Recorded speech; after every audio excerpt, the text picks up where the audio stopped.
చూడండి ఫ్రెండ్స్, ఇది 4 MB flash వేసి ఇది సెటప్ బాక్స్. దీంట్లో మెనూ ఎలా ఉంటుందో మీరు చూస్తుంటారు నాది ప్రీవియస్ వీడియోలో. ఇప్పుడు చూడండి ఇలా వస్తుంది. తర్వాత ఇంకోటి 8 MB ఫ్లాష్ వేసి ఇది దీంట్లో సేమ్ అలాగే అంచుమించు సేమ్ అలాగే ఉంటుంది, కానీ కొంచెం డిఫరెంట్ ఉంటుంది. దీంట్లో IPTV కూడా ఎక్స్ట్రా వస్తుంది. IPTV ఫ్రీగా వస్తుంది. స్టార్టింగ్లో వాడు ఫ్రీ ట్రయల్ ఇచ్చింటాడు మనం సాఫ్ట్వేర్ ఇన్స్టాల్ చేసినప్పుడు. తర్వాత మనం టీవీ స్టిక్ మాత్రమే రీఛార్జ్ చేసుకుంటాము. అది చీప్లో అయిపోతుంది కాబట్టి ఓన్లీ టీవీ ఛానల్స్ మాత్రమే వస్తాయి. సన్ డైరెక్ట్, ఎయిర్టెల్, మరి వచ్చేసి టాటా ప్లే. ఈ వీటిలో ఏదైనా ఒకటి సెట్ చేసుకోవచ్చు, లేదంటే 3 సెట్ చేసుకోవచ్చు. మీ దగ్గర మీరు డిష్లు ఉంటే 3, లేదా ఒక డిష్లో కూడా మల్టిపుల్ సెటప్ చేసుకోవచ్చు.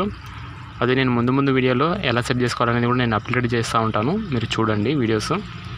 ఇదైతే వేరే బ్రదర్ నాకు అడిగారు బాక్స్ ఒకసారి అప్లోడ్ చేయండి అనేసి, అందుకే నేను ఈ షార్ట్ వీడియో అప్లోడ్ చేస్తూ ఉన్నాను. దాంట్లో మదర్ బోర్డు ఉంటుంది కదా, అందులో మనము ఫ్లాష్ ఐసి చేంజ్ చేస్తాము.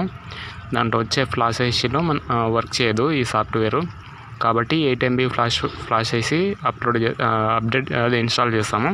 దాంట్లో సాఫ్ట్వేర్ మారుస్తాము ఫ్రీ టు ఎయిర్ టు ఇది సర్వర్ రీఛార్జ్కు చేసుకునే విధంగా యూజ్ అయ్యే విధంగా. అంటే ఇందులో ఫ్రీ టు ఎయిర్ కూడా వస్తుంది, ప్లస్ సర్వర్ కూడా వస్తుంది. ఓకేనా ఫ్రెండ్స్, మీకు ఎవరికైనా ఈ సెటప్ బాక్సులు కావాలి, డిస్క్రిప్షన్లో మీ వాట్సాప్ నెంబర్ పెట్టి ఉంటాను, కాంటాక్ట్ చేయండి. లేదంటే నావి ప్రీవియస్ వీడియోలు కూడా ఉన్నాయి, చూడండి. మీకు ఈ సర్వర్ ఏంది, అసలు సర్వర్ గురించి ఏంది, అసలు దాంట్లో ఛానల్స్ ఎలా వస్తాయి, ఎలా ప్లే అవుతాయి అనేవి నేను ఫుల్ వీడియోస్ కూడా అప్లోడ్ చేశాను.